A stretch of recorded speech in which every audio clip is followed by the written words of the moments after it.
Hey guys, Pond here with another video for Rise of Empires Ice and Fire. In this video I want to talk about something that I haven't really touched on much before, and that is alliance membership and how you can grow your numbers in your alliance. I've had a few people contact me asking this question both on the channel and in Discord and messaging. They just start with, how can I get new members? So I wanted to kind of touch on this subject and give my thoughts on it. Of course, it's just my opinion. I don't, there's 260 states in this game. I'm sure states develop in different ways. People are going to find and build their alliances in different ways. So that I'm sure there's not just, one solution to this problem.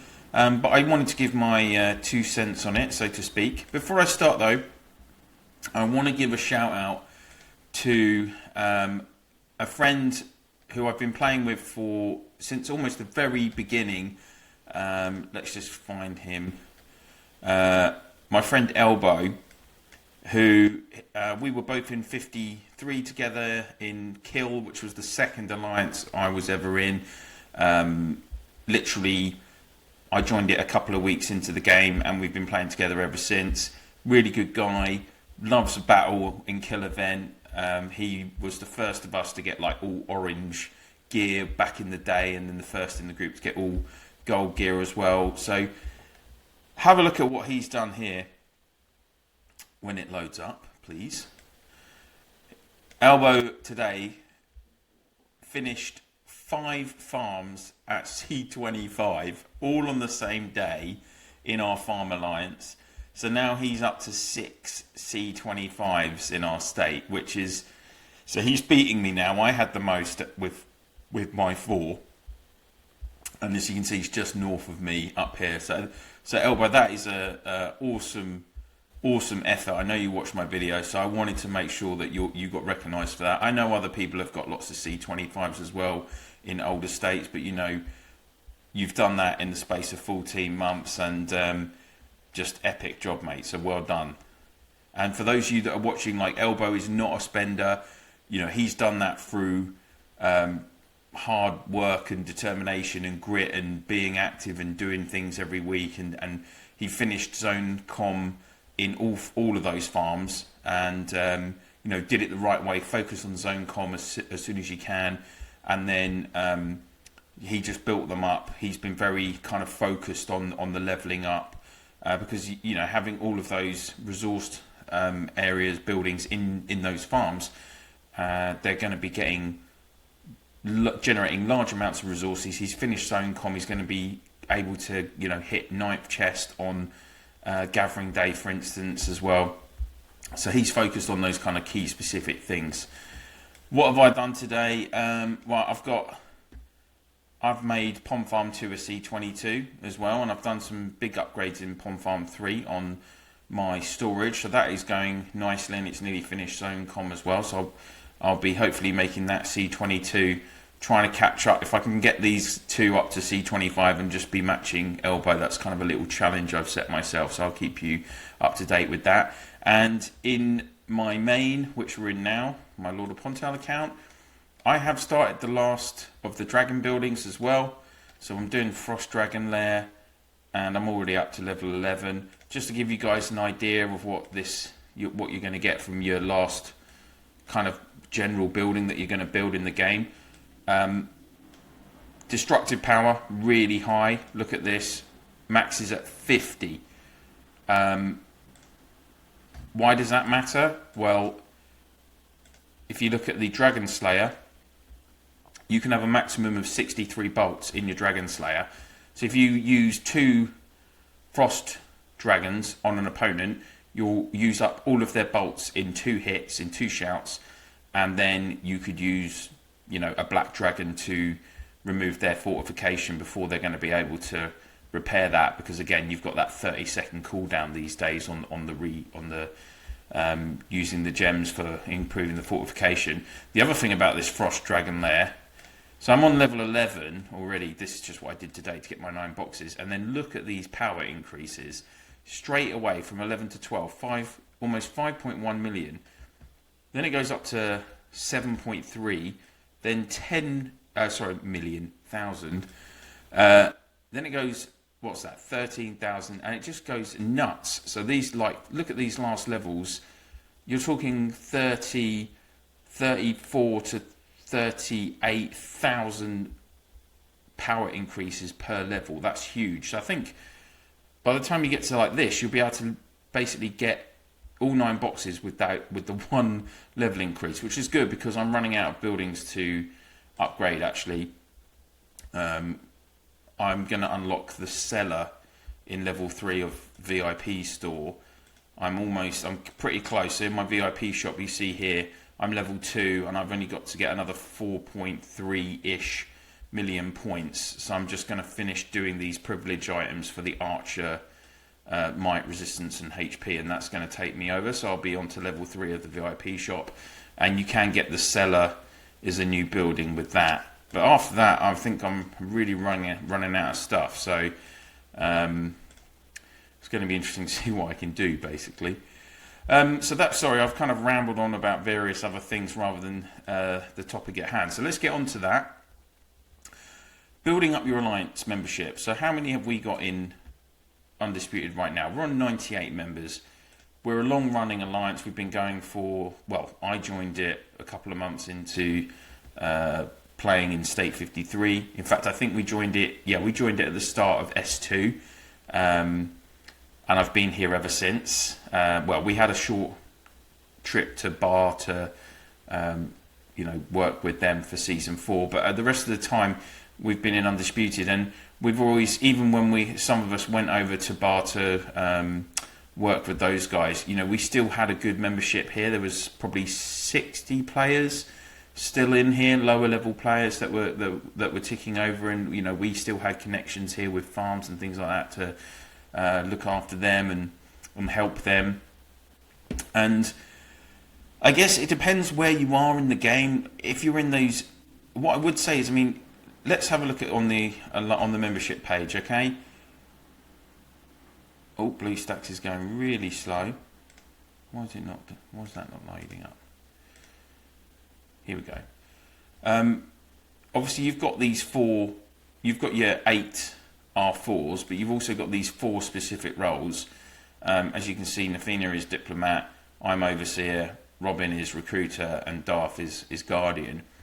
Darth is the most knowledgeable about battles and all of the kind of heroes in the game. Trust me, I get a lot of info from him. Nafina is excellent at communicating with other players in the game. She's always talking each week with the people that we're against in Clash of Province, etc. I'm very methodical and kind of watch out and tell people off if they do something that I don't like, or I also provide a lot of assistance to people in the alliance with the resources from my farms and things. So I'm kind of like you have to have a responsible figurehead as Overseer as well.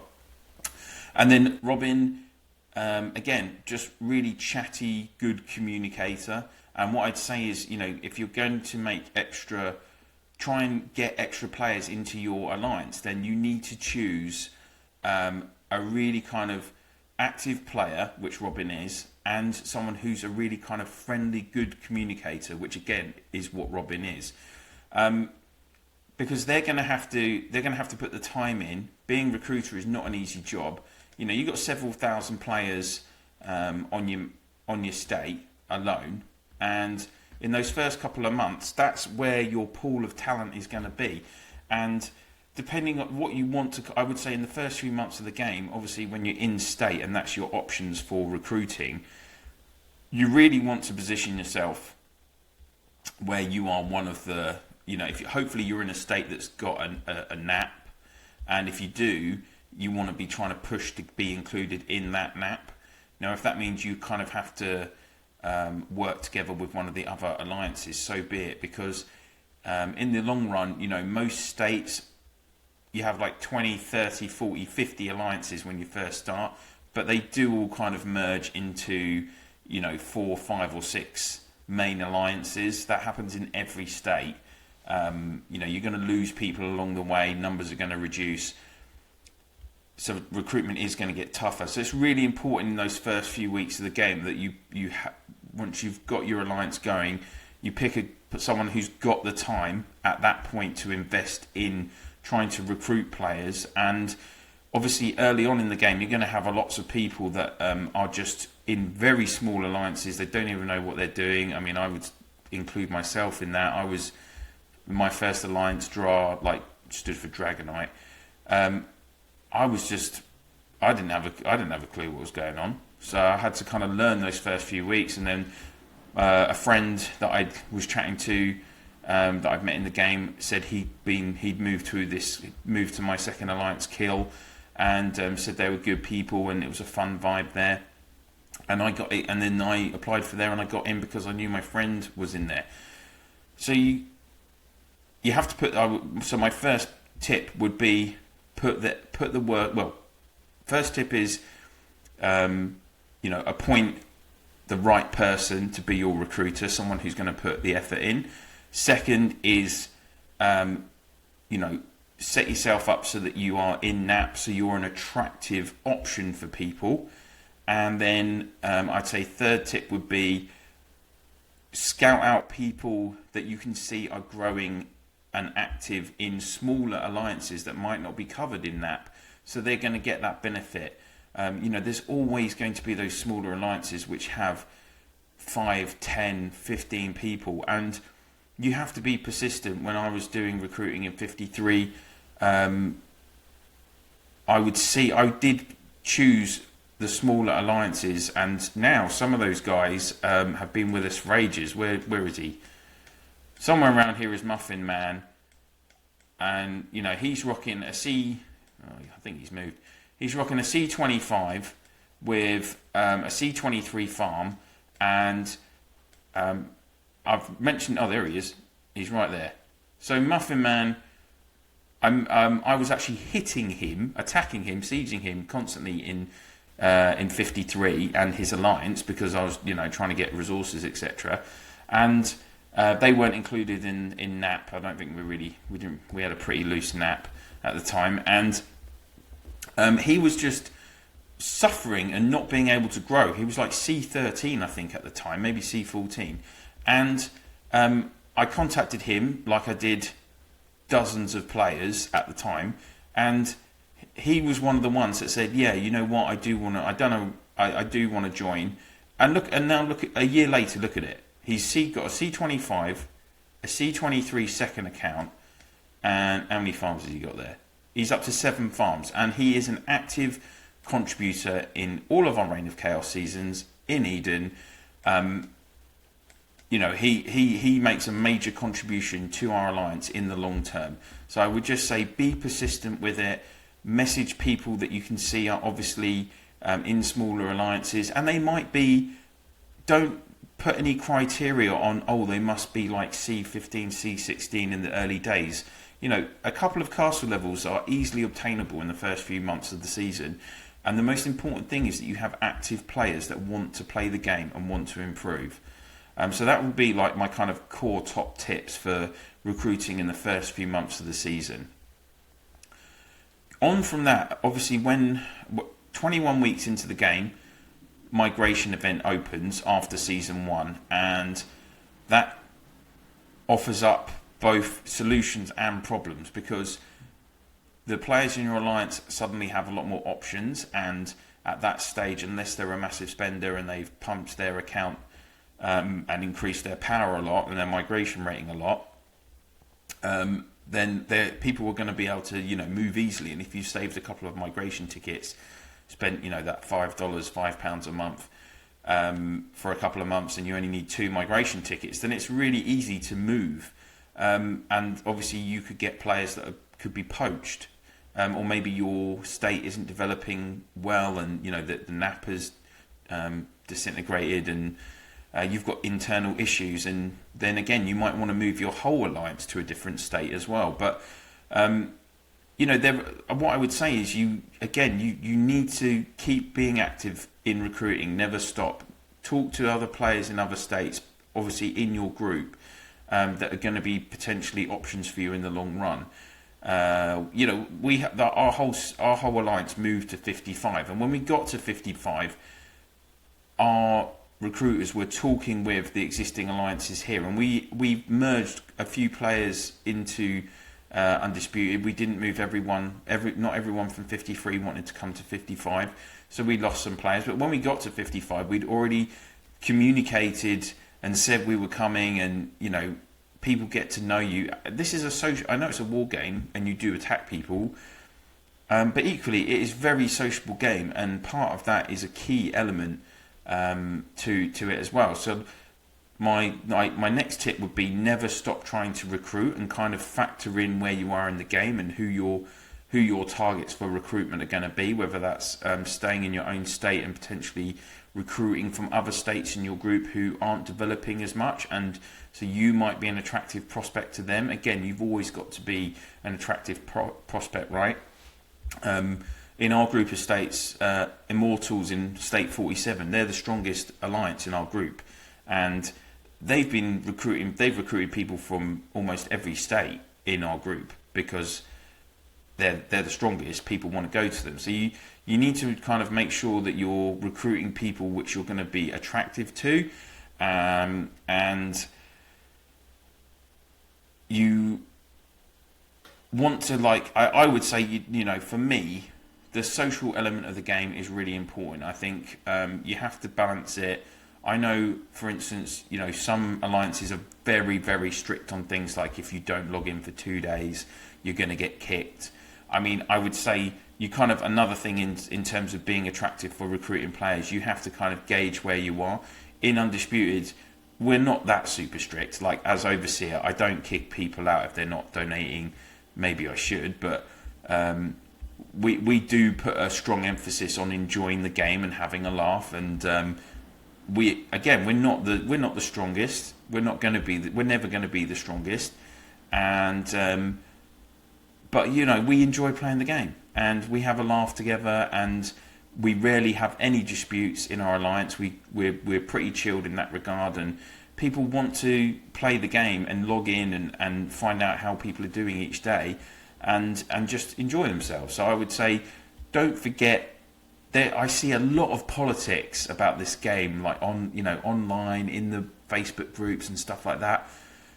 Leave politics in Parliament. Like, this is a video game. Just enjoy yourselves, and let people that are in your alliance enjoy themselves. And as I say, if maybe you've got an active player that isn't donating all the time, but if they're active, that's the key aim that you've got to maintain when playing the game, is have 100 people, or as close to 100 people in your alliance who are active and contributing in other ways, in Reign of Chaos seasons, in your Eden seasons, turning up to help on a Friday night, Saturday morning for Throne Battle for your state as well. They're growing and learning and taking your points on board and wanting to build up to C25. Because if you look out there, there's not actually, even the top alliances don't have 100 C25s in their alliance. Not unless they're like, it's a really old state. And I don't think, even when I've been to the first states 1 to 10 and I've had a look around there, I think even then, you still see accounts that are C22, etc. So bear that in mind. Don't be super strict on your recruitment in terms of levels per se, or power amounts. Activity, yes. Everything else, I would be a bit flexible, okay? And that's kind of everything I wanted to talk about with recruitment. I know this isn't my usual style for my videos, but I just wanted to, I've been doing a lot of guides and stuff, and I wanted to kind of have a general chat with you guys for this one, and just give my thoughts on a subject. And like I say, I'm sure everyone else has got their own opinions as well, and I'm not saying that my way is the right way. Like, I did do a bit of recruitment for the Alliance back in the day, but since I've been in 55, I haven't done any recruitment. I haven't done any recruitment. I've left it to the other guys because I've been busy with building up all these 10 accounts and everything. So that's kind of what I wanted to talk about today. So I hope this is giving people food for thought, particularly those of you that are in the younger states. The game is going crazy now. What are we up to? Nearly state 260 already. I think we've had 60 states in the last 8 or 9 weeks, which is, if you think states 53 to 55, that area, we came into the game almost a year into the game. So we're getting almost the same amount of states, the same amount of new players in the space of 8 weeks that the game did in the first 52.